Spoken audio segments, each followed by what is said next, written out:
Guys, welcome to today's video. Today I'm so excited because we have officially ended our 2023-2024 homeschool year. So my mind is on summer break, but I got to share some updates with you guys. This video, we are going to be talking about my 5th grade daughter's curriculum. We're going to talk about what worked, what didn't work. We're reviewing all the curriculum my 5th grader used in today's video. I will be making a separate video for each one of my kids. So we're going to start with 5th grade, 3rd grade, and then pre-K. If you're new here, I would love you to hit that subscribe button so you can keep seeing my content. I post mostly homeschool related stuff, but I also just share my normal day-to-day life. And if you are new here, I'm Ashley. Thanks so much for being here at my channel. I've been homeschooling now for 3 years, and I've pretty much shared our entire journey here on YouTube. I have an 11-year-old and 9-year-old daughters and a 5-year-old son. And I do work from home full time and do YouTube and all of that. Like, YouTube's not my job. I think people get confused on that. I have like a real job. So anyways, if you're not new here, thanks again for coming back, watching my videos. Make sure you give this video a thumbs up so I know you're enjoying the content I'm making. All right, let's jump in. So my 5th graders started this year using Saxon Math level 6-5, and we use Nicole the Math Lady, where she logs on to Nicole the Math Lady's website. Nicole the Math Lady has a video lesson for each Saxon lesson, so Nicole basically teaches it. My daughter does the problems and enters them into Nicole the Math Lady's grading system. This is my daughter's 2nd year using Saxon, and we love it. By far, one of my favorite math curriculums that we've ever used. Is it boring? Yeah. Does Nicole Math Lady make it less boring? Yes. And I've done videos specifically on Saxon. I don't think there's a perfect math curriculum, but I found something that works, and I know that this curriculum has proven through high school to be a sufficient math curriculum. So that is why we use it. If you want more of my thoughts, I have a whole bunch of videos specifically on Saxon Math, but that's a win. We love Saxon Math. We are using it next year. For handwriting this year, we used Zahner Blosser. It was our first year using Zahner Blosser, but both my 5th grader had been already doing 2 or 3 years of cursive, and so she just needed to really continue to perfect her own cursive handwriting. She didn't need many more tutorials on like how to form letters. She just needed more practice. I really enjoy the Zahner Blosser handwriting program for older levels. For kids that are confident in their handwriting, confident in cursive, I really enjoy that the curriculum incorporates other subjects. There was like a lot of history and like state study in her handwriting, where she's actually learning other things, and so I really like that. She's not just copying things for no reason. It actually makes sense what she's doing. Zahner Blosser also is like real life stuff. So they'll have like a handwritten cursive paper where the cursive is either wrong, and your child has to kind of rewrite it and figure out like what letters the person wrote wrong, and it teaches them how to read cursive, which I do think a lot of cursive curriculums fail. I like my kids understanding how to write cursive because I think it just helps formulate their own handwriting in general. But being able to read cursive is a very important skill because there's important documents that are written in cursive. There's old letters. My kids' great grandma writes in cursive, and you know, they can't read her handwriting unless they understood how to write cursive. So Zahner Blosser handwriting was a win. We are using it. Her last year of handwriting will actually be next year, their 6th grade level.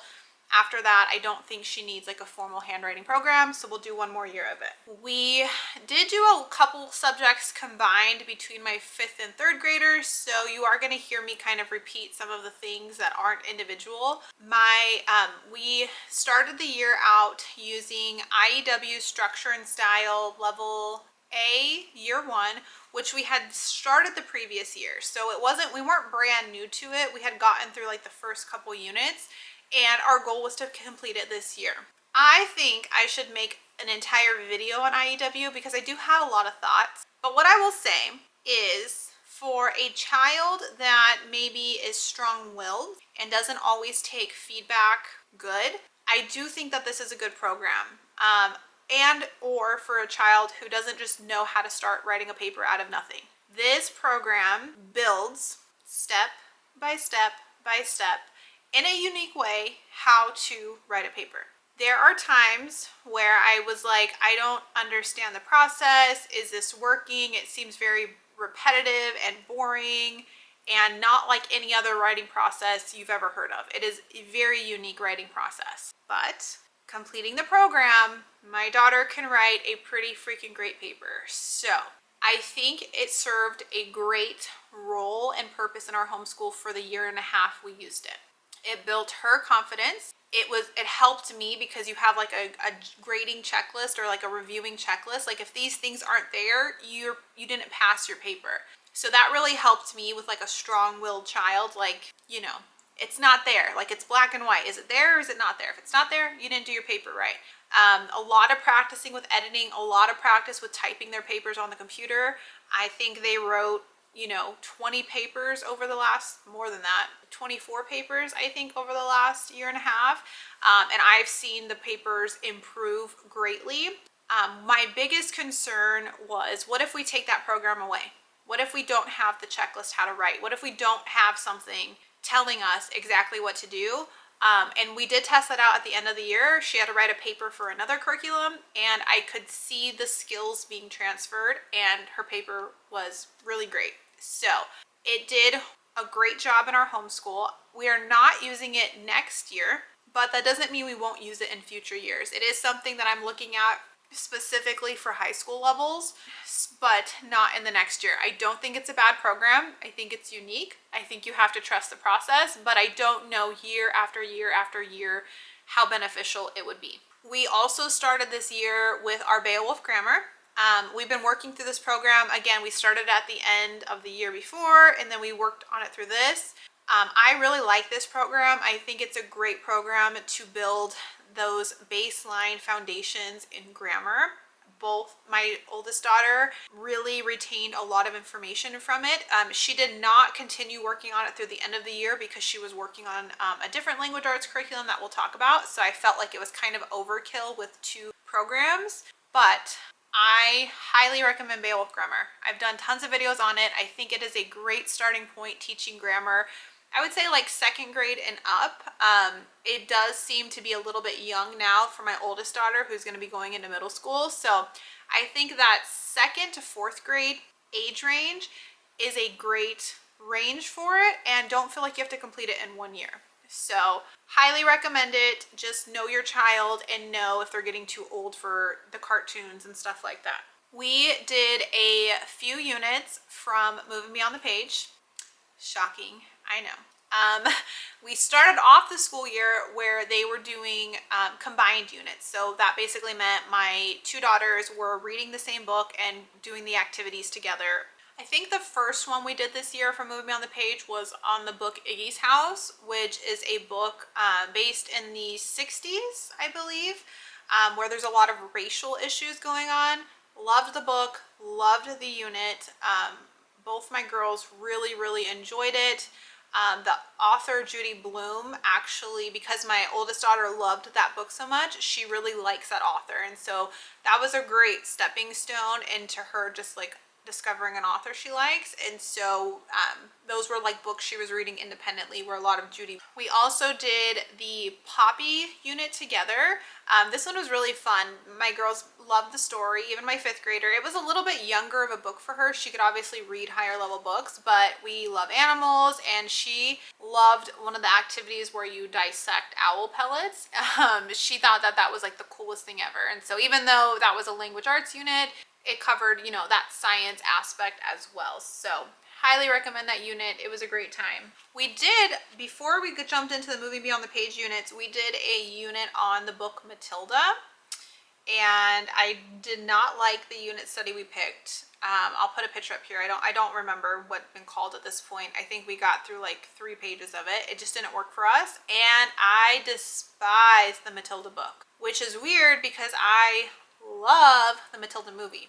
My kids did not like the Matilda book either. And that was really sad because we had high hopes for it. I don't, honestly, that's the second or third book we've read by Roald Dahl, and not a fan of those books. She also completed a couple Moving Beyond the Page units on her own. She did one called American Tall Tales and Legends, where she was reading different tall tales, legends, stories throughout America. And what was cool is she was kind of learning the different regions, like the West and, you know, all of those things. So it was like a lot of geography was incorporated in that one, a lot of different stories. She had really fun because each lesson was like a different character, a different story, and they were all very different, had different activities. So she really liked that one.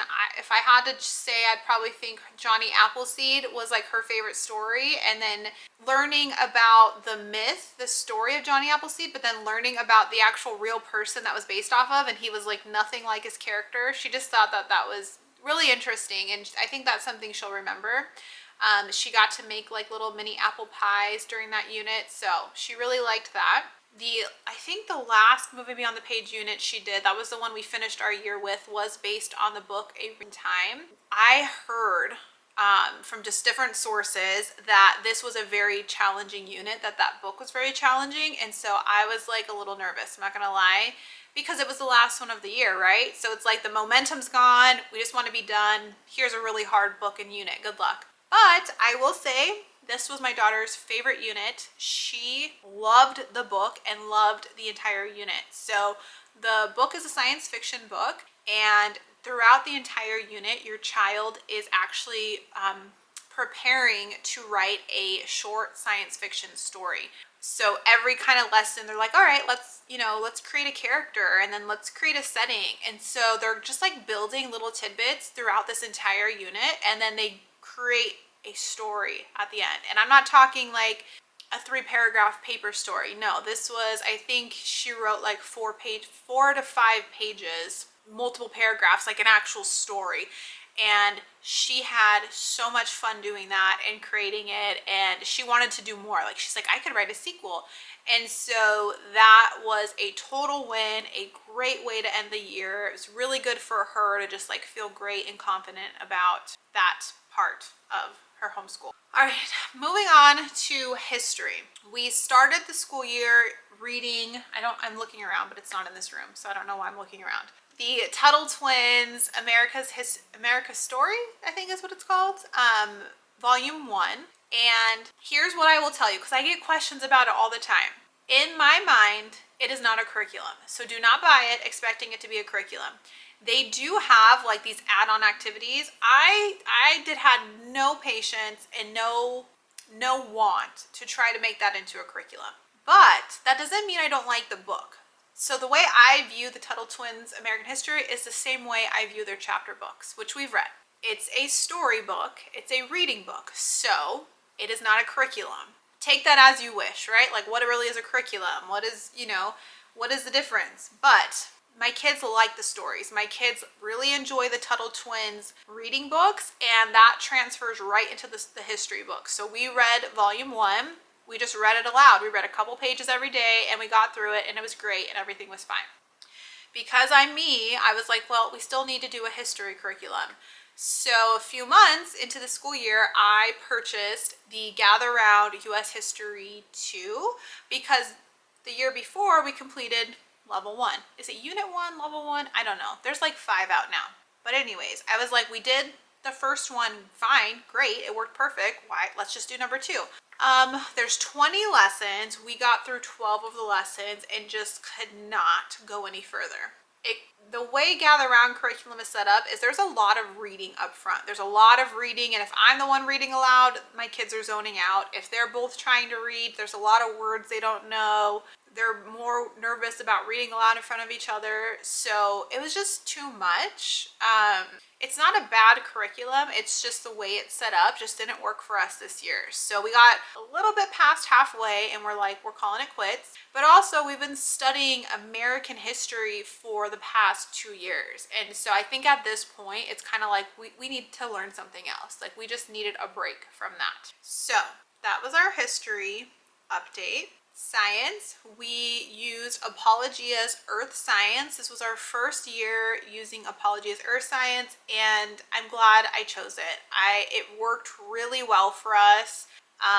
The reason I chose it in the beginning was because I had two grade levels to teach science to, and it is set up to teach different age levels, and it was very activity heavy. What I will say, and I've said this before, I feel like the activities are not balanced throughout the course. I feel like the first couple weeks, every single day we were doing an activity, which was fun, but then it was kind of like some days had multiple activities, and I was just like, okay, this is a lot.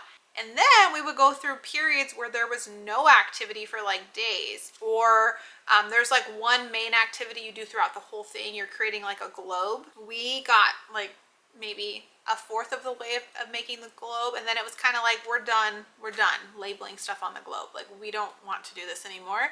And then there was no other activities. It was all based on this globe. And then I want to say the last 2 to 3 lessons, and a lesson is like 2 weeks of lessons. I don't know how else to. Yes, there's only 14 lessons, but it takes you 2 weeks to work through one lesson. The last 2 to 3 lessons had no activities, and so I was just okay. So to go from so many activities per day to none was just kind of weird, especially towards the end of the year. I feel like you do kind of need those fun. And sometimes the activities were oh, go on a nature walk, or go observe a mountain or a lake. And we live in a desert. There's not much to go observe in a desert, to be honest. So it seemed not really geographically fair, because we couldn't do those activities that it was saying either. But if I would have kind of known that going in, I would have found some additional activities to add in for those lessons that didn't have them. I did do that. There was one lesson on the biomes, and I just felt like we could go way more into the biomes and animals. So I did find something to supplement it. So that is something very important I want to tell you. I still recommend this curriculum, and I still really like it. And I do see us using Apologia at some point in the future again. But don't be afraid to supplement. If there's a topic that you feel like an activity would supplement it better, or a video, or skipping an activity, you can make it your own. Just because the book is a tool, but you don't have to that way or no way. And I think that's important. And I really had to remind myself that this year, because there was a lesson we ended up skipping. It was just no one was paying attention, no one is comprehending it, and there was 2 options. There was one option in my mind: oh, we have to stop using this curriculum. No, we skipped that lesson, and then the next lesson was absolutely amazing. Everyone was re-engaged, and it was great. So use your curriculum as a tool, but do not be bound to it to where you feel like you cannot fluctuate one way or another. So science was great. It was a win.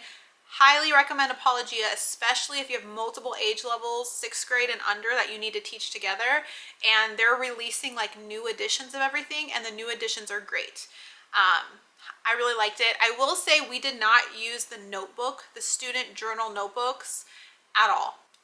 It felt like busy work to me, especially in those early weeks when we were doing so many activities. I was I don't think we could fit anything else in. And I kind of, now that I'm thinking about it, maybe in those other lessons where we didn't have all the activities, maybe the student journal notebook would have had some other stuff in there to do, but we did not use the student journals after week 2.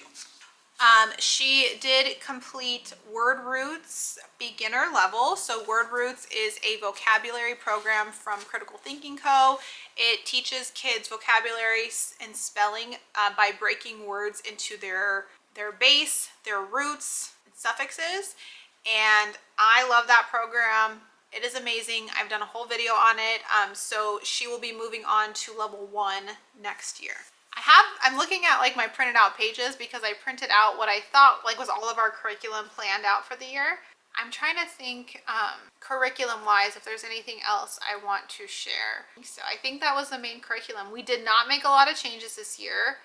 besides kind of separating my oldest daughter from doing group stuff to more independent. And that was more in her like moving beyond the page literature units. So that is why she kind of stepped away from like Beowulf grammar, because she was getting grammar in her moving beyond the page units. So not too many changes, but definitely changes for the upcoming year, because again, she needs to be challenged more. She needs to be at a higher level. So overall, I think it was a great year. I think she enjoyed school as much as any tween can enjoy it. We're definitely in those tween years now where friends are definitely like a very important part of her life. And so balancing that, we're in a very large and active, busy co-op. And so just kind of balancing all of that was probably my biggest struggle, is, not wanting her to miss out on stuff, but then keeping that balance of, are you doing enough school? Are you getting stuff done enough? Or are you just living like the best tween life ever? So that was probably more my struggle than hers.